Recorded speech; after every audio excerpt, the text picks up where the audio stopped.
Hey, Steve Saretsky here. Put together a video here. I just did another blog post on my website, vancitycondoguide.com. The link is in the description below, so you can check that out. Basically on Vancouver developers pulling back, pumping the brakes right now. Housing starts for the month of October. We're down in Vancouver. Housing starts were down year over year, 52%. That's new construction starts, 52%. That is for all apartments, single family and townhouses. Despite popular belief, actually a lot of that slowdown came from the condo market as well. So you can try and justify that 52% year over year and say, okay, well, 2015 was obviously a really big year. Prices were going up. Developers see it slowing down. But so 52%, and it was actually a 35% drop over the 10-year average. So the 10-year average, October housing starts were down 35%. Coupled with that, permits were also down 25%. So that's something to note, and it's happening across BC. BC housing starts are down 25% year over year, so it seems to be a huge construction slowdown right now. I think we've built a lot of supply over the last year and a half, and the developers are seeing a lot of uncertainty, I think, in the market. I mean, I'm hearing a lot of stories of local developers, the smaller guys, specifically holding back on building these single-family homes. Choosing, if they had bought the land, they're basically choosing to hold the old house, rent it out, and kind of wait and see what happens. So there are a lot of people holding off on construction. Like I said, you're seeing that 52% reduction in housing starts for the month of October, below 35% decrease in the 10-year average. Obviously, the writing seems to be on the wall. If you actually look at it, there was a recent report from the Urban Development Institute, what actually showed in Metro Vancouver that pre-sales for new developments for concrete apartment buildings were down roughly about 21%. Sales were down 21%.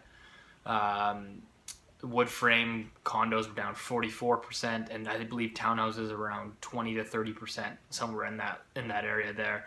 So pre-sale sales are falling. With that, it seems that home construction starts are also significantly slowing.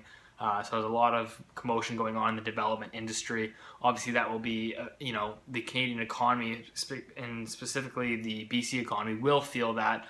You have a huge reliance on construction, residential real estate construction. That's really been propelling the economy. It's been propelling a lot of the jobs. So any kind of slowdown, you'll certainly feel that in the economy. I mean, look at it, 52% year over year. That is significant. That's going to be a lot of jobs that will probably be lost. If this continues like it is right now. And then something else to consider, I think a lot of buyers might not be aware of this, but if you are buying a pre-sale today, you're locking in a price right now, 2016. When that building goes to complete at 2018, so you're locking in that price at 2016, most buyers they're getting pre-approved for a mortgage at today's rates, whether that's 2.5 or 2.6, whatever your mortgage broker is offering you.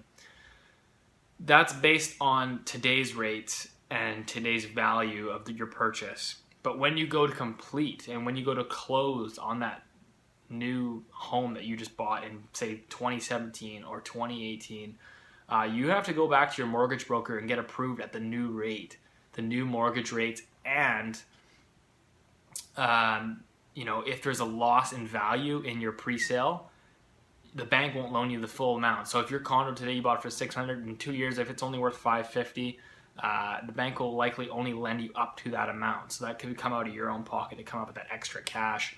And as well, the mortgage rate, which appear, in recent, everybody seems to be saying in the industry that they have nowhere to go but up, especially what's going on in the States and the bond market.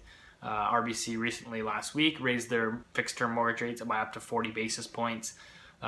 So it seems likely that you're going to have to factor in, if you buy a pre-sale today, you better be expecting or have enough of a buffer zone to be able to pay for a higher mortgage rate and potentially some additional costs here if your condo temporarily goes down in value. So it's something to factor in. I think a lot of people haven't factored that in. They don't really understand that's how it works. But so huge slowdown in the construction industry. It will be interesting to see if this keeps up. Obviously, everybody seems to be talking about how pre-sales seem to be flying off the shelves. Certainly seeing that they are still quite hot, but sales are showing that those are also slowing down, almost in line with resales. And you can see right now the developers also pulling back in the numbers as well. So I'll keep a close eye on this. I will keep you updated, but something to definitely take into consideration. All right,